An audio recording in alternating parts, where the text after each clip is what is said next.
naked bodies of 5 murdered women are discovered in just 10 days. Totally unexpected. What are we dealing with here? What's happening in Suffolk? Sparking the biggest manhunt the east of England has ever seen. The Suffolk Police went into overdrive. There was a serial killer on the loose in Ipswich. For the police, it became a race against time to stop the killer striking again. Who's going to be next? Is there any more girls missing? What's going to happen next? Am I going to be next, you know? Yet their most powerful clues could only be seen through a microscope. There were 2 strands of forensic evidence which are going to be pivotal to this case. Fibre evidence and DNA evidence. This is the incredible story of how science helped crack the case of the Suffolk Strangler.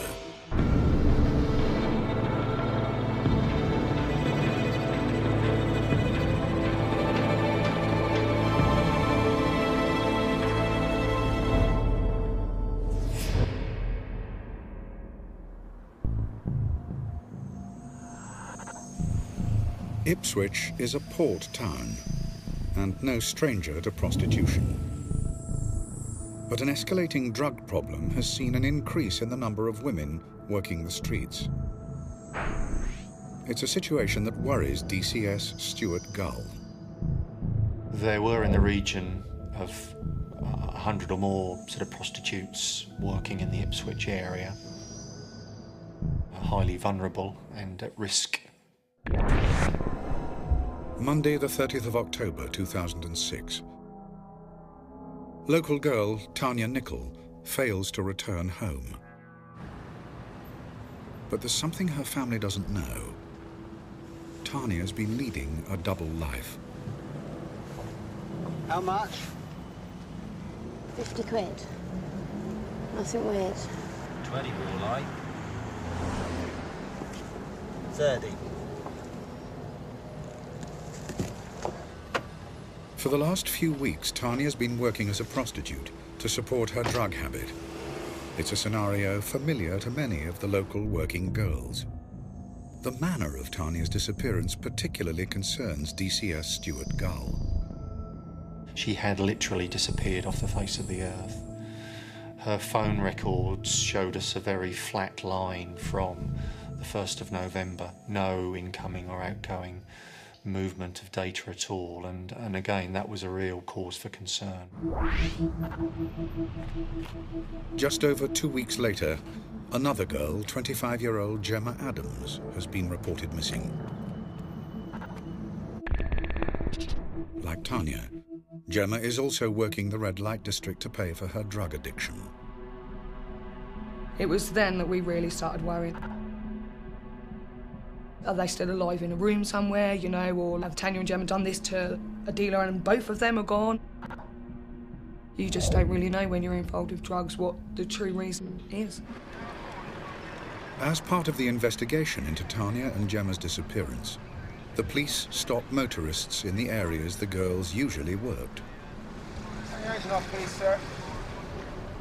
You know where 2 girls have gone missing? No. Has Tania, Nicol, Gemma Adams mean anything to you?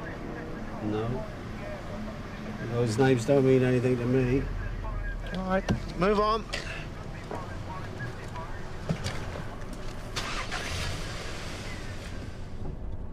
Despite stopping over 500 cars and questioning 2,000 people, no new information about the girls is found.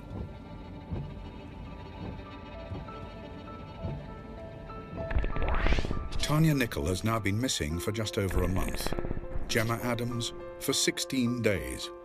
Hopes of finding them alive are beginning to fade. On the morning of the 2nd of December, water bailiff Trevor Saunders is checking Belstead Brook for blockages after heavy rains have caused flooding. Noticed what I thought at first was a dummy, a mannequin. So, got down into the water to get it out. On closer examination, Trevor discovers the true nature of what he's found. So I got down to pick it out and to clear the blockage, and when I got down to her, that's when I realised that no, it weren't a dummy, it was a real body.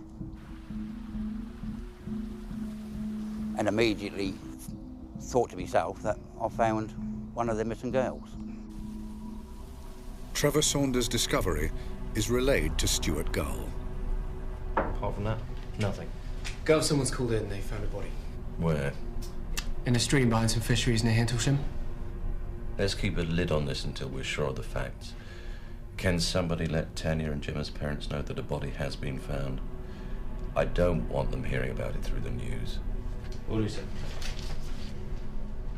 Clearly, identification wasn't known at that stage, but you automatically fear for the worst, and you assume that it's perhaps either Tania or Gemma. Hearing where the body has been found, forensic officer David Stagg realises the magnitude of the task he's facing. The expectation of recovering forensic evidence from both the body and the scene where the body was found was actually quite low, because depositing a naked body in running water, you're not going to have much forensic evidence left whatsoever. So we knew we were up against it right from the start. The body is identified as Gemma Adams.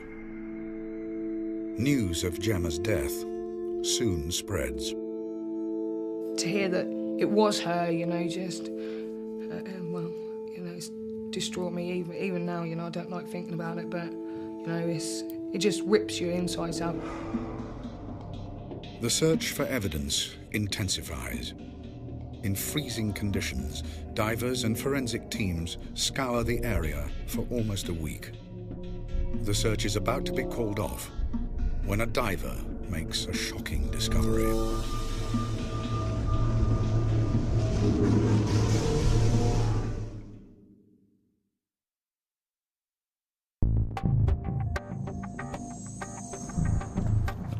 December 2006. Tania, Nicol and Gemma Adams have gone missing from the red light district of Ipswich. The naked body of Gemma has been recovered from a stream on the outskirts of the town. Then, during a forensic sweep of the area, a diver makes another devastating discovery. Forensic officer David Stagg recalls hearing the news. I remember receiving the phone call alerting me that a second body had been found. And when I asked where and was told Belstead Brook, immediately the alarm bells were ringing.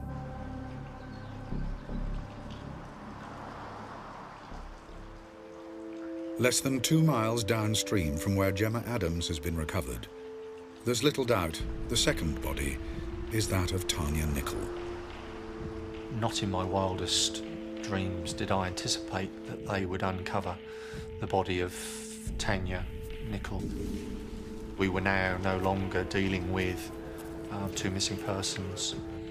This was a double murder inquiry. Despite the similarities, the police know they can't assume the deaths are linked. I want an SIO assigned to each of these murders. I don't want anybody jumping to conclusions. We still need to keep an open mind that it could be just coincidence. Understood. Any news about the cause of death? Nothing concrete, sir. Bodies are in pretty bad shape. Have forensics turned up anything? Not yet. Seems the bodies were washed clean, but they're still looking. A post-mortem is conducted, but with the two bodies having been immersed in water for so long, the results are inconclusive. Forensic scientist Ray Palmer knows retrieving any evidence will be near impossible. Because they'd actually been present in flowing water for a number of weeks, any prospect of recovering fibres or other debris from the skin, or even DNA from the skin, in that period of time was virtually zero. The murderer's choice of location indicates to criminologist David Wilson that the police are dealing with a methodical and calculating killer.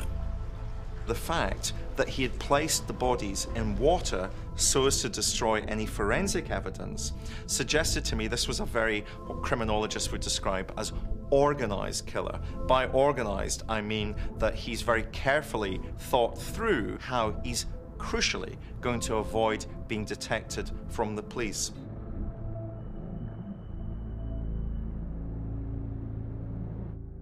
With no evidence, the police need to find witnesses. They interview other women working in Ipswich's red light area. One of them is fellow prostitute, Paula Clennell. Well, how well do you know Tania? Yeah, well enough. She knew on the streets. Seemed nice enough. She had a cigarette with her, you know. Pretty girl. When did you last see her? Saw her about a week ago. Maybe 2. Can you remember exactly what date that was? Or what day, time? I think it was about 12:30. 1 AM maybe. Would have been end of October. Burlington Road area. Burlington Road is one of only a handful of streets that make up Ipswich's red light district. The area is constantly monitored by CCTV cameras.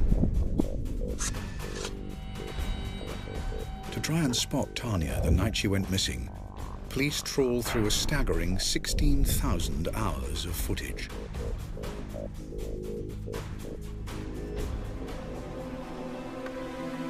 Their dedication pays off. Tania spotted the night she went missing getting into a dark car. But the image isn't clear enough to get a match for the car's registration plate. The efforts to identify the killer leave the police frustrated. Then, the shattering news of another body.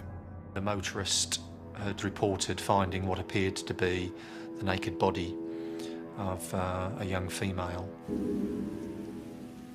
Totally unexpected, totally unbelievable. Mind begins to race. What are we dealing with here? What's happening in Suffolk? The discovery of yet another body, less than 48 hours after the start of the double murder inquiry, horrifies David Stagg. After the body of Tania Nicol had been found, nobody had really envisaged that this spree of murders would actually continue, and it came as a real shock to us when the third body was found. Not just because it was a third body, but the manner of deposition was entirely different to the first 2. The body has been found on dry land in a secluded wood less than 10 miles from the centre of Ipswich. But it's the way the body's been left that disturbs Stuart Gull. She was naked, she'd been posed, and the offender had clearly taken some time to lay her out. The killer has arranged the body in the shape of a cross. She was pristine. She looked like an angel.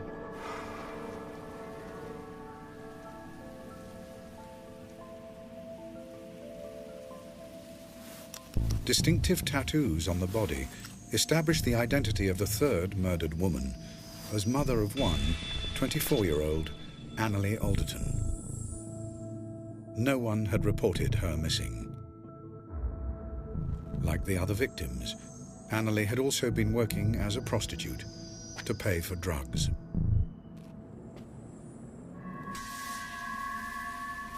David Stagg knows, with a body on land, that this is the first real chance to recover clues to the killer's identity. The body of Anneli Alderton was deposited on dry land. That in itself was actually, from a forensic point of view, a breakthrough for us, because the potential for harvesting forensic evidence, not just from the body, but from the scene of the deposition, was much greater. The pathologist is able to determine the cause of death as airway obstruction. Strangulation is a peculiarly intimate form of murder. The killer is expressing, through that method of murder, the ultimate form of power and control over the life of another individual. The examination also reveals another tragic aspect to the murder. Anneli was 3 months pregnant. The revelation changes everything for crime reporter Josh Warwick. I think when it It emerged that Anneli was pregnant. It brought a different dimension to reporting of the case and people's attitude. It brought a very human and raw feel to the story all of a sudden.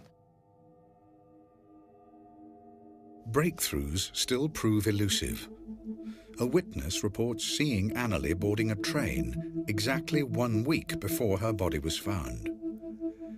CCTV cameras on the train caught her as she made the journey.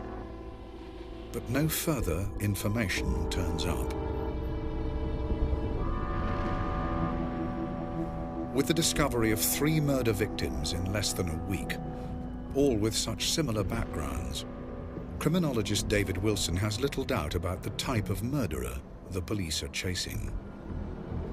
When the third body turned up, I think I was the first person to say, there is a serial killer on the loose in Ipswich. And I think those words I chose with a great deal of care because they were, as far as I was concerned, accurate, and they also should have suggested, which I think they did, the gravity of the circumstances. The grisly discovery of 3 bodies brings the world's media to Ipswich. What happened almost overnight as this crisis was developing was that the streets became filled only with one group of people, and that group of people was journalists. Journalists seemed to be bumping into each other, desperately hoping to find a prostitute that they could interview.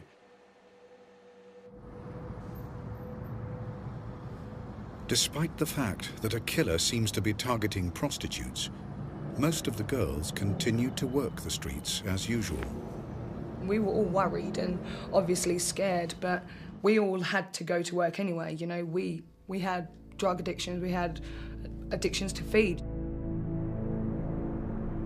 The police put out a clear warning, telling the girls to get off the streets. But the warnings are ignored.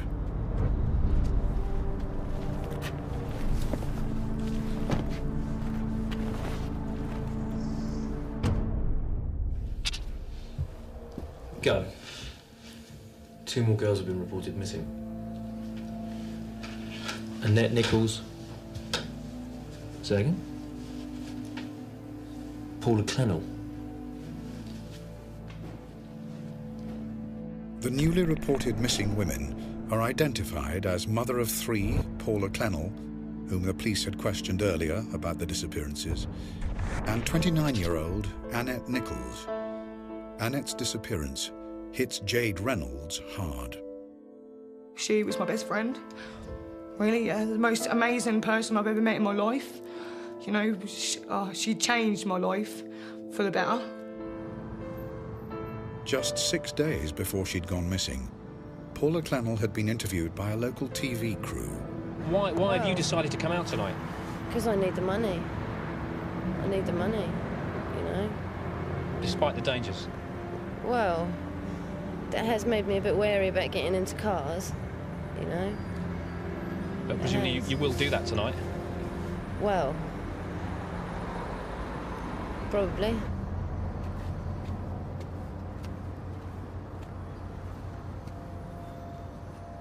Following the 2 new disappearances, the police organise a press conference. Reporter Josh Warwick is stunned by the turn of events.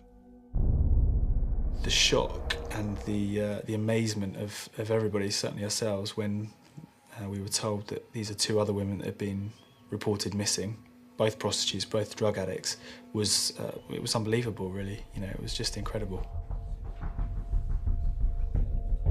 Less than 24 hours after the press conference, more news. Gov, they found another body. Where?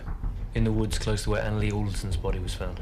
We're already sort of still reeling from the discovery of Anneli Alderton on the Sunday. Get as many people out there as possible. I want the crime scene locked down and preserved. On our way. I was still surprised, shocked, dismayed, and of course realised the severity and the magnitude of what we were now dealing with. Even though police arrive at the scene within minutes of the reported sighting of the body, cameras are there to meet them. I will need you at some point to go, all right? No problem at all. A police helicopter is scrambled to assist the search. It's confirmed a body has been found in woodland, just 6 yards from the edge of the road. The helicopter observation team relay images back to police headquarters.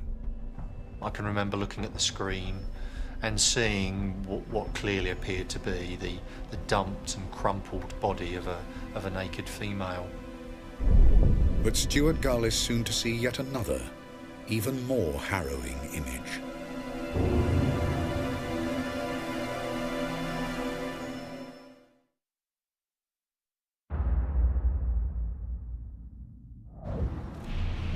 Winter 2006. In just 6 weeks, 5 women have disappeared from Ipswich's red light district. The bodies of 3 women have been recovered. A 4th body has just been found in woodland. And from the air, the police continue to search the area. For helicopter observer Maggie Williams, it's a search that'll take a devastating turn. I put the camera onto the first body. And we decided as a crew that we should really search the rest of the wood. And as I swung the camera around, panned the camera around, and came into view on the screen was another body. And that was, the realisation, the gruesome discovery that, yes, there were 2 bodies there in the same location, fairly close to each other. Images from the helicopter's camera are relayed to the Suffolk Police headquarters. It probably took a few moments for the pennies to drop, but it then dawned on me we now had a 4th and 5th victim. That was a particularly difficult time. The police soon confirm the bodies are those of Paula Clennell and Annette Nicholls. That's the one that hit me the worst, and still does to this day, is Annette. I can't believe she's dead. I can't believe she's gone, really. Don't want to believe it, but I have to. A post-mortem shows Paula Clennell died following compression to the neck. But Annette's death remains a mystery.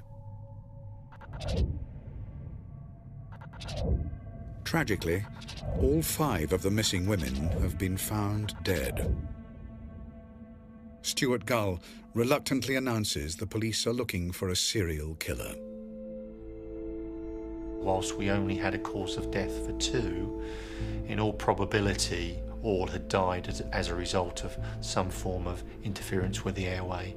So you put all of that together, and I think quite rightly we drew the conclusion that we were looking for just 1 or more persons who were involved together in the abduction and murder of all 5 women.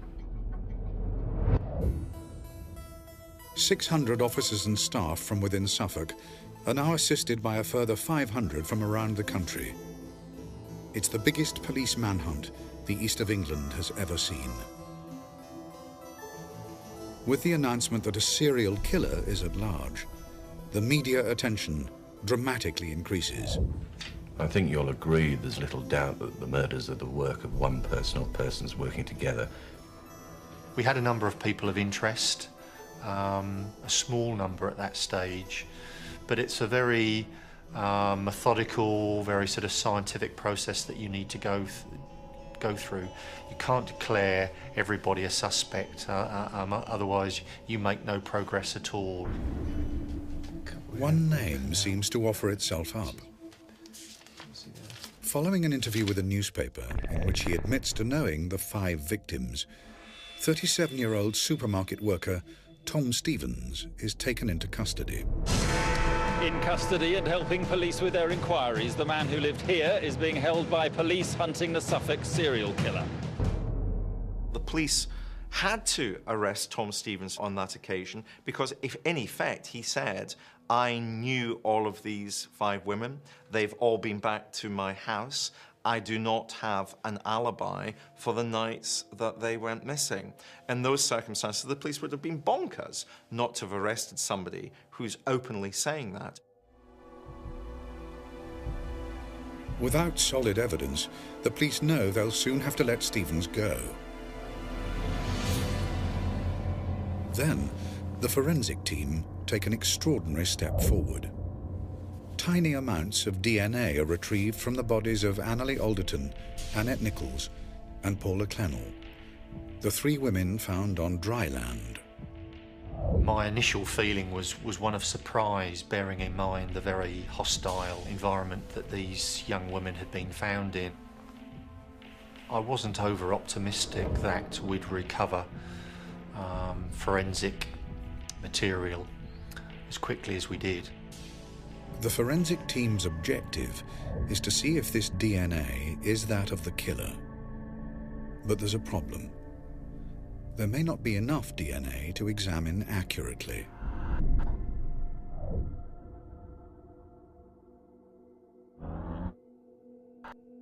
To be able to identify the DNA's genetic fingerprint, the team need a certain amount of DNA. By using a technique known as polymerase chain reaction, the strands of DNA retrieved from the bodies are copied over and over again, providing the team with enough genetic material to analyze. The findings stun David Stagg. I remember when I was notified that we had a DNA hit that linked firstly 2 of the bodies and then subsequently all 3 of the land deposited bodies. And initially it was a feeling of disbelief. It's a 1 in a billion result. The DNA retrieved from the 3 separate bodies all link back to the same person. But who? The samples are checked against the National DNA Database. Gov, forensics managed to pull some DNA off one of the bodies. Have they found a match for the DNA? Yeah, they have. Tom Stevens? No. Local man by the name of Steven Wright. Steve Wright wasn't on our radar at that particular time. He was already in the system. He'd actually been stopped on an anniversary road check in respect of the disappearance of Tania Nicol. All right, move on. It's quickly established that Wright works locally as a forklift driver and lives on London Road, one of the streets that make up Ipswich's red light district. Put him under 24-hour surveillance. See what turns up. Got it.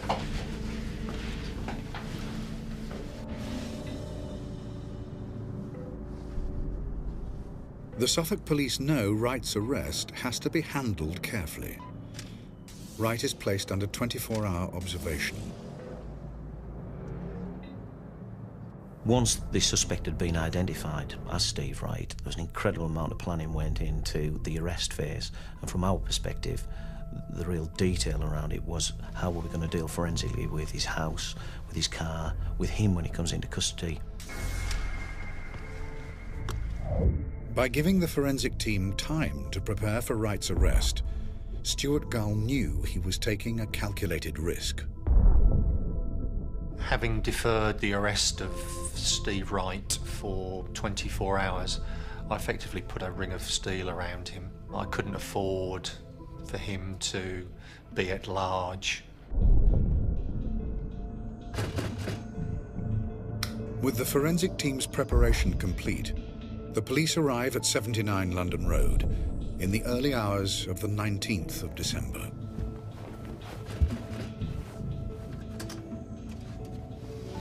Stephen Wright? Yes. Stephen Wright, I'm arresting you on suspicion of the murders of Tania Nicol, Anneli Alderton, Gemma Adams, Paula Clennell, and Annette Nicholls.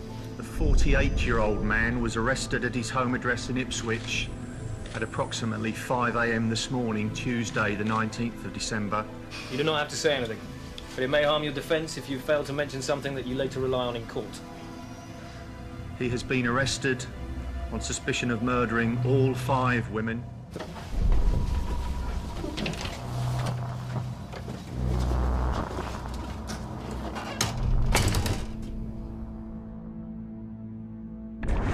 The police conduct a background check of the man they believe capable of killing 5 young women.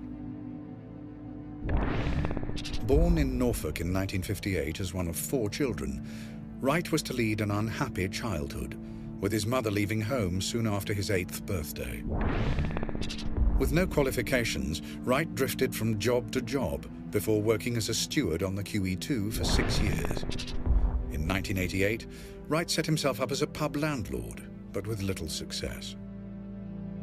With 2 failed marriages and a mounting gambling debt, Wright found work as a barman at the Brook Hotel. After he was caught stealing £80 from the till, his DNA was entered into the national database. A few weeks before Tania Nicol went missing, Wright was to move into 79 London Road, at the heart of Ipswich's red light district. What's intriguing about serial killers is not the fact that they are the epitome of evil, but rather they are the banality of evil. It's their ordinariness that sticks out. And when I first got to know more about the background of Steve Wright, what struck me was, again, that sense of the everyday nature of who serial killers are. Wright is questioned by the Suffolk Police. Come on, Steve. You're telling me you've never even been tempted to go with a prostitute? No comment. When he was arrested, he said no comment during the first 8 hours of interviews. You need to speak to us, Steve. You need to tell us what was going through your mind at the time. No comment. He's not going to engage with you. He's not going to engage with me and help resolve the puzzle of why he committed the crimes. We've got the last girl to go missing with your DNA, and the one before with your DNA, both on their naked bodies. Now, how can that be? No comment.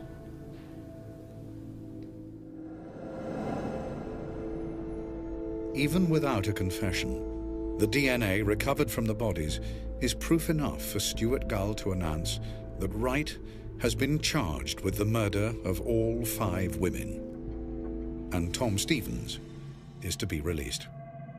Wright's trial is set for January 2008. The pressure is now on the forensic teams to find conclusive evidence linking Wright to the 5 murdered women.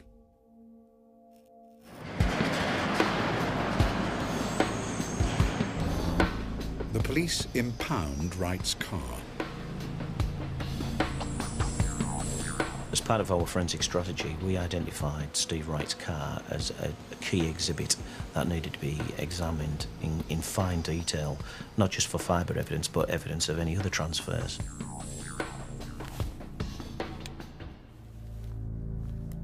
But there's a potential problem. Neighbours report seeing Wright obsessively cleaning his car at all times of the day and night.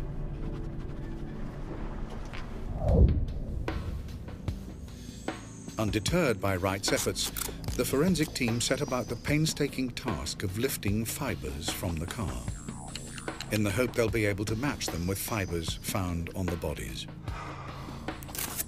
Their efforts finally pay off. The first significant finding that we came up with related to the tapings that had been taken from Annette Nicholls. What we found on these tapings was a fake fur fibre. When we came to look at Steve Wright's vehicle, we found 2 of these fibres inside the footwell, which matched the fake fur fibre from Annette's tapings exactly. The fibre analysis team then makes another critical discovery. What we found on tapings from the rear seat were a number of very, very tiny flakes of blood. Completely unexpected finding, but nevertheless highly significant.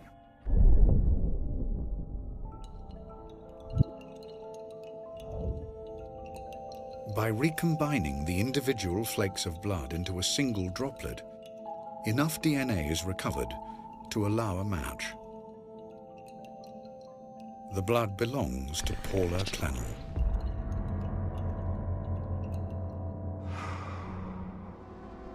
And when Wright's fluorescent jacket is subjected to microscopic examination, more of Paula's blood, as well as that of Annette Nicholls, is found. I did a totally new complexion to the forensic evidence against Steve Wright, because whereby we'd earlier had evidence that could be explained away by general contact with these people, innocent contact as perhaps a customer, the transfer of blood was something that potentially was far more sinister. With Wright's make of car now known, the CCTV footage is re-examined. His Mondeo is spotted leaving Ipswich the night Gemma Adams failed to meet her boyfriend. The model also matches the car Tania Nicol was seen climbing into. The police now have compelling evidence linking Wright to Anneli, Alderton, Paula Clennell and Annette Nicholls. But a positive link to Tania Nicol and Gemma Adams, who were found in running water, still remains elusive. Without that link, the entire case against Wright could be in jeopardy.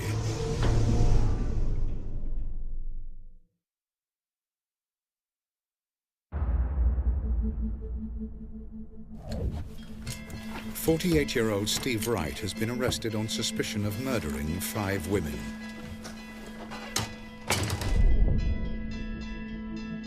Forensic evidence has linked Wright to Anneli Alderton, Paula Clennell and Annette Nicholls, the 3 victims found on land. But recovering clues from the first 2 bodies has so far proved impossible. It was vital that we actually linked Steve Wright to the murders of Tania Nicol and Gemma Adams. We knew that there would be very little chance of getting any DNA transfers to the bodies because they'd been deposited in water, but fibres could be trapped in their hair. And that was the target area that we decided was going to give us the best potential forensic evidence. To try and establish a link between Wright and the first 2 murders, the forensic team set about collecting everything caught in Tania and Gemma's hair. They extract over 2 kilograms of debris. Sifting through the material, the team then spend weeks microscopically examining every tiny particle.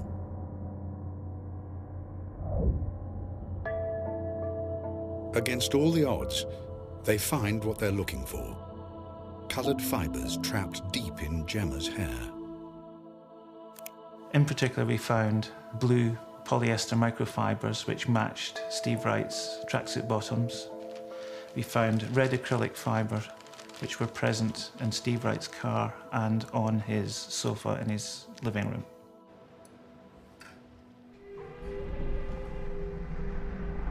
But it's to be a single fibre extracted from Tania's hair that will provide the final link in the forensic chain.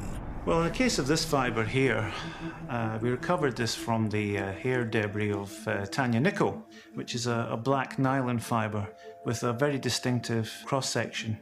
And this type of fibre is very commonly used in the construction of carpets. But where did the black fibre come from? Once again, Wright's Mondeo provides the answer. The fibre matches those in the car's carpet. That was crucial to us because it put Tania to his car, but it begs the question, how on earth has carpet fibres got in her hair? There was only one conclusion that we could come to, and that is her head had been in forcible contact with the footwells of that car. That could either have been during the strangulation process or as the body was actually transported to the point of deposition. The forensic team now have good evidence linking Wright to all 5 victims.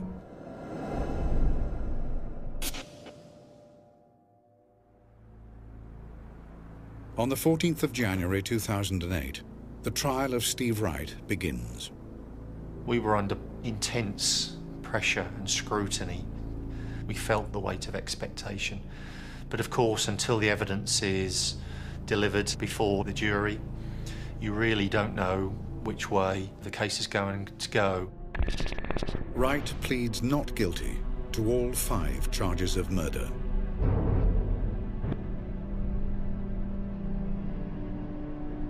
For 15 days, the prosecution lay out the forensic and CCTV evidence against Wright.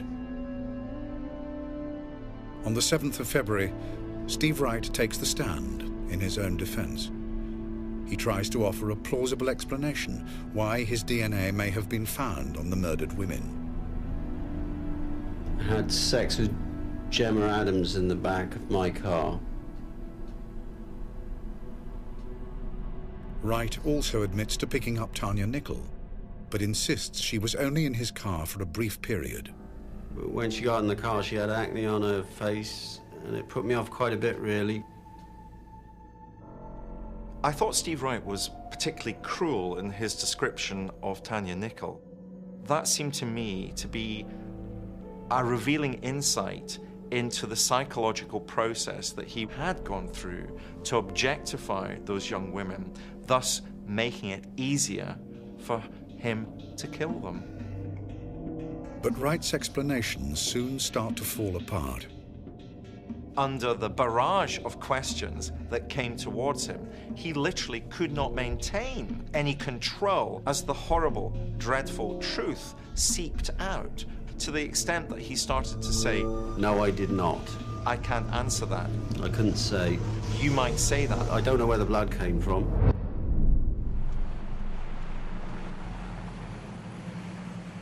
The trial lasts for over a month. On Thursday, the 21st of February, after just 6 hours of deliberation, the jury returns to deliver their verdict. My heart was racing, and I was shaking. I tried to pour myself some water, but was unable to do so. It was just extremely tense, extremely nervous. Weight of expectation was pretty immense. Wright is found guilty on all 5 counts of murder.